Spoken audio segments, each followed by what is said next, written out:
Muy buenos días, mis apreciados amigos y amigas de Ventanas de Esperanza. Qué gran privilegio nos da el Señor al regalarnos un nuevo lunes. Así que vamos a iniciar esta jornada de labores tomados de la mano de nuestro buen Jesús. Hoy continuamos con nuestro día número 70 de esta primera temporada y se titula El pan de vida. Y la lectura bíblica para esta mañana la encontramos en el libro de Juan, capítulo 6, versículo 35, y nos dice: Yo soy el pan de vida, el que a mí viene nunca tendrá hambre, el que cree en mí no tendrá sed jamás. Después del milagro de la multiplicación de los panes del que estuvimos hablando la semana pasada, una gran multitud de gente seguía a Jesús por doquiera iba. Sin embargo, cuando el divino maestro envió a sus discípulos a cruzar el mar y él se quedó orando, la gran multitud se percató de que Jesús no había ido con sus discípulos y lo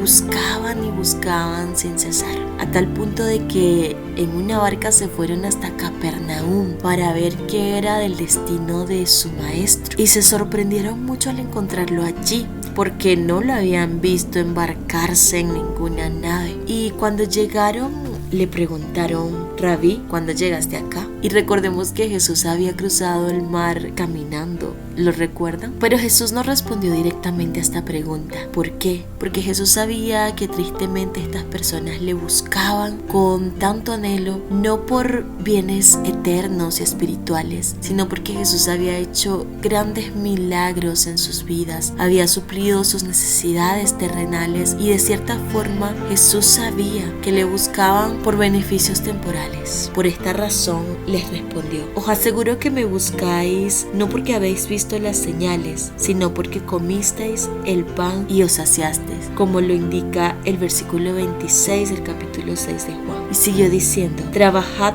no por la comida que perece, sino por la comida que para vida eterna permanece, que el Hijo del Hombre os dará. Mis apreciados amigos, las personas habían visto el gran prodigio hecho cuando el maestro multiplicó los panes y los peces, y por eso le buscaban, para que Jesús supliera sus necesidades terrenales. Pero Jesús los exhortaba a que lo buscaran no por beneficios temporales como simple panes y peces, sino por beneficios eternales. Sin embargo, las personas seguían sin comprender cuál era la verdadera obra que Cristo había venido a hacer a esta tierra. Lo seguían viendo como un posible rey terrenal y no como ese rey que iba a establecer en nuestros corazones un reino de amor y gloria eterna. Y guiados por ese espíritu de suficiencia propia, le preguntaron, como lo registra el versículo 28, ¿qué haremos para realizar las obras de Dios? En otras palabras, ¿qué haremos para alcanzar el cielo? ¿Qué haremos para recibir la salvación? Creían tristemente que ellos mismos, por sus propios medios, podían hacer algo para ser salvos.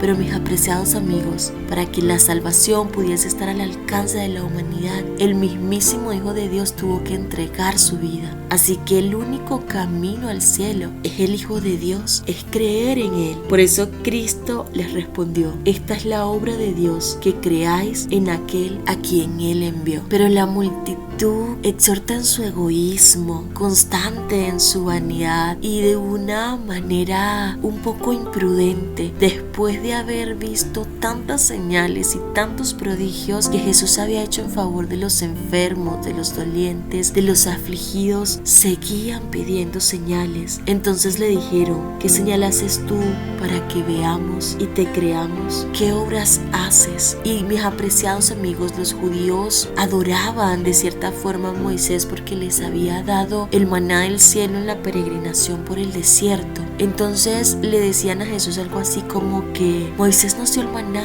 ¿tú qué nos darás? Y esto es insólito porque cuánto había hecho Jesús por cada uno de ellos. Pero ellos seguían esperando más. Ellos seguían esperando que Cristo supliera todas sus necesidades terrenales. Pero el maestro, lleno de sabiduría, les dijo: no fue Moisés quien os dio el pan del cielo, sino que es mi Padre quien os da el verdadero pan. Porque el pan de Dios es aquel que desciende del cielo y da vida al mundo. Y en el versículo 35 siguió diciendo: yo soy el pan de vida, el que viene a mí nunca tendrá hambre. El que cree en mí no tendrá sed jamás. Pero os he dicho que aunque me habéis visto, no creéis. Mis apreciados amigos, yo no sé cuántos de nosotros caemos en el mismo error que muchos del pueblo judío. ¿Cuántos vemos en Jesús a un Salvador de bienes terrenales, a un Salvador que buscamos únicamente para que supla alguna necesidad temporal de nuestras vidas? Yo no sé cuántos de nosotros buscamos a Jesús únicamente en los momentos de necesidad. Pero mis apreciados amigos, si bien Jesús, como lo ha hecho desde el principio de la humanidad, puede y está dispuesto a suplir nuestras necesidades terrenales, Él anhela que nos acerquemos a Él, no